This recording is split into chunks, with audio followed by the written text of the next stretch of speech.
welcome back to our channel. My name is Holly and I have my little guy Dawson here with me today because he has decided not to take his nap. Yeah, what are you doing that for? It's not funny. It's not funny. So he's refusing his nap, and this is the only time that I have to film this video, so if you hear him in the background, I'm sorry, just try to ignore him. He's gonna probably be playing. He's gonna probably be making noise and wanting my attention. So, but I really wanted to film today's video because today I want to talk about 5 horror books that I recommend for the Halloween season. So I'm gonna go put him down and then we'll get on into it. Alright, you guys, so the first book that we're going to discuss today is called The Apartment by S.L. Gray. And this story follows a couple, and they have been through an extremely traumatic experience. So they were victims of a home invasion while their young baby daughter was asleep in the next room. As you can imagine, that is extremely traumatizing. They were left physically unharmed, but ever since that day or that night, neither one of them can get over what happened, and they're having a really hard time moving on and coping with day-to-day life after this event. So, you know, they're struggling, their relationship is starting to crack in spots, and they're just generally having a really hard time. It's told from 2 narration perspectives, so it's told from the wife's perspective as well as the husband's perspective.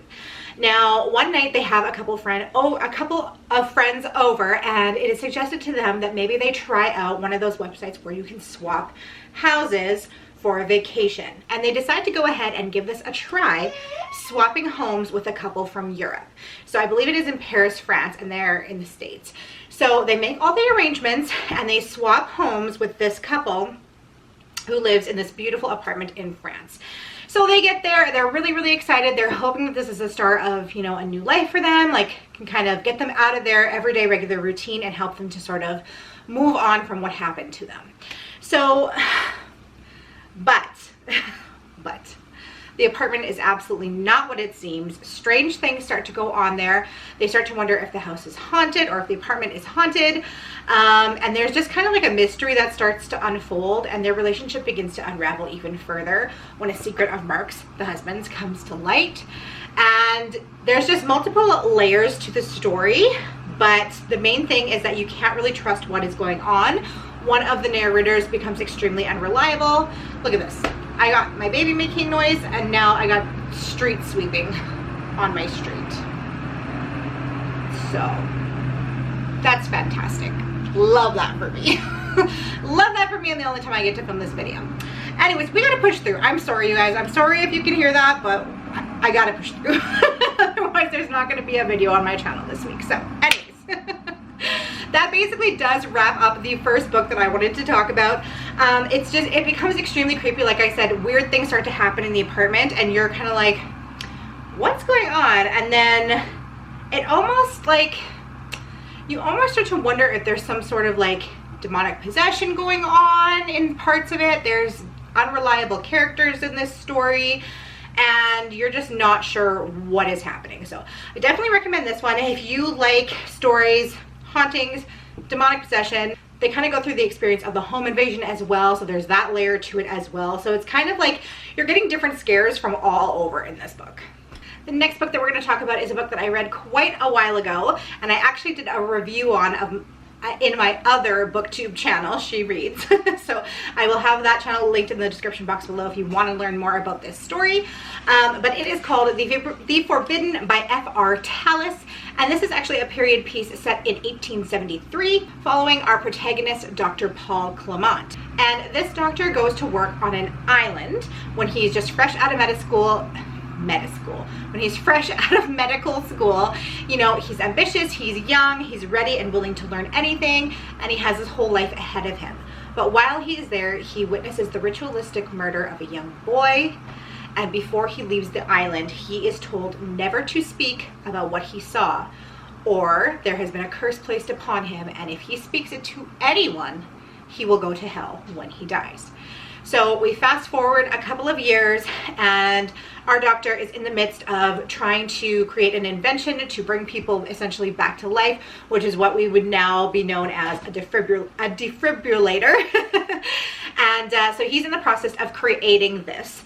And in one of the trials for this, he is testing it on himself, and he actually dies throughout this trial. And when he dies, he does indeed go to hell, because a couple of weeks beforehand, he shared with a friend about what had happened on the island years ago.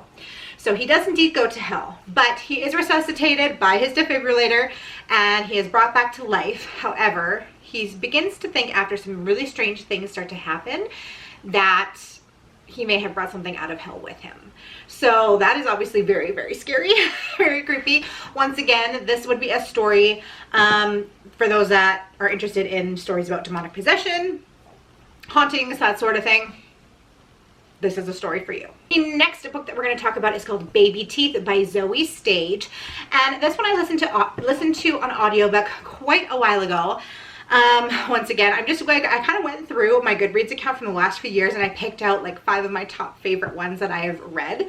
And this one is really creepy because it basically focuses on a young child. And basically it follows a mother and her daughter. The story is told from both sides. It's more so told from the mother's perspective, but you also get some chapters from the daughter's perspective. And for all intents and purposes, this story really makes you think that this young girl is possessed. And basically she really truly favors her father. She would like to just live alone with her father and not have her mother in the picture whatsoever. It really seems like she hates her mother. And that's kind of how the story is written, is that you're made to believe that this young girl is possessed. You're not sure if that's what it is, or if this young girl just has mental health problems, or if the mother has mental health problems. Because as you're reading this, the girl treats the mother completely different. Like, she will wait until the father's back is turned and then do something to the mother, or like she just acts completely different. And the mother is trying really hard to cope, and she's trying to love her daughter. She's trying to be the best mom that she can, but her daughter keeps doing all of these things. And also the mother is a little bit of an unreliable protagonist as well, because you start to wonder, like, is this all in her head? Because the girl can kind of explain it all away to the dad. And so you're just not sure what is going on throughout this whole thing. But she starts to do some really evil things to the mother. And so, like I said, you're not sure if A, the daughter has mental health issues, B, the daughter might be possessed, or C, the mother has mental health issues. Like, it's one of those 3 things going on, and you're not sure which it is throughout the book. So very, very interesting, very, very creepy. As a person that has children, it's scary. The next book is called Theme Music by T. Marie Vandelli. And this one, you guys, is super creepy. Once again, I feel like all of these books have unreliable protagonists, but this book definitely has that. You start out the book really, really liking the protagonist, whose name is Dixie. And when you find out Dixie's backstory, you like her even more just because of everything that she's been through and all that she's endured. Dixie's entire family was murdered by her father in their family home when she was just 1 year old. So that's a rough thing to go through. She was the only member of the family left untouched, and it is now 25 years later. She has been famous her whole life because of this case. And the strange thing happens when the family home actually ends up going for sale, and Dixie decides to buy it. She's really been craving a family connection, and so something in her just tells her that she needs to buy this home. No one in her life understands why on earth she would do this, but it's just something that she feels she has to do. So she buys this home, and as you can imagine, strange things start to happen in the home. It becomes clear that the house is haunted, but throughout the book, you are not sure who it's haunted by. And it also, the case starts to unravel a little bit, because you start to question, well, Dixie starts to question if her father really did this or not, or if there's some other killer that possibly set her father up in order to take the fall for this, and this killer is still out there. She starts to question that, but also things start happening in the home that really make you question her sanity. She starts questioning her sanity, you start questioning her sanity, but you also start questioning, once again, possession and hauntings. So these books all kind of have, like I said, the same sort of themes to them, but I mean, that's why they're horror novels, right? So there comes the street sweeper again, I'm sorry. The last book that we are going to talk about is actually a book that, once again, I talked about at length on my other channel a couple of years ago. This book is called Come Closer by Sarah Gran. And I touted this book as being the scariest book I have ever read in my entire life. Point where it is quite small, but I have never read it since. I read this years ago. I'm talking probably 15 years ago, maybe even longer than that, probably about 15 years ago. Well, maybe 10 to 15. Anyways, who cares? That's not the point. The point is that I was so freaked out by this book that I have never picked it up again. As I was kind of going through the synopsis of the book to try to refresh my memory earlier this morning, I reread the first chapter, and even the first chapter is chilling. Because this book basically follows our protagonist named Amanda, and throughout it, you basically are following her journey as she becomes possessed. And that is what is so scary, because it's written from first person point of view. So you are in her mind, in her head, as she is becoming possessed and having strange thoughts and having random outbursts of violence and anger and starting to miss time. All of a sudden she wakes up and like 3 days have passed and she doesn't know where she's been or where she is or what she's been doing. And it is really, really scary. I personally am a person that does actually believe in ghosts and demons and all of that stuff. I believe in demonic possession. I believe in all of that stuff, 100%.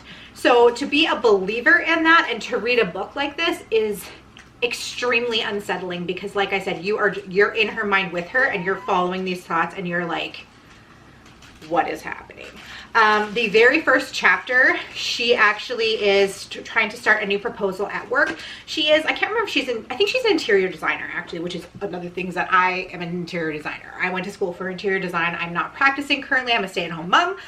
But that's another thing that's creepy, is that at the time of reading this, I think I had just finished design school when I read this. So yeah, creepy.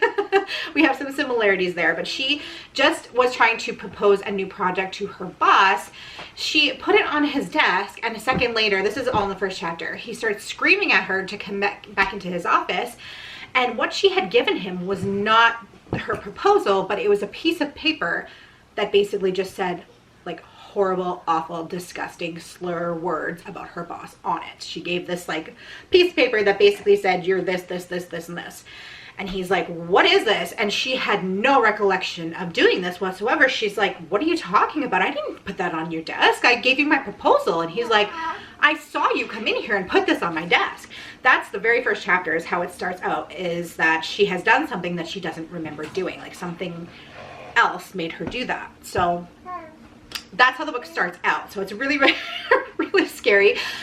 She ends up, from what I remember, she ends up becoming possessed from taking an object from this new proposal at work. So they're going to be renovating a space, and she takes an object from the site, which I assume is probably a haunted object, and that's how this entity gets attached to her. So very, very creepy. This is by far the scariest book on this list, and if you are really looking for a good scare this Halloween season, this is the one to pick up. All right, you guys, thank you so much for hanging out with me. I really hope that I was able to recommend some books to you that you might decide to pick up, and let me know in the comments down below if you do decide to pick up any, or if you have read any of these books. Let me know what your thoughts on them were, and make sure, like I said, that you go back to my old channel, She Reads, if you want to check out more about Come Closer and The Forbidden, because I did reviews on both of them. And now Dawson's starting to get loud, so I'm gonna go. Okay, have a good day. Bye.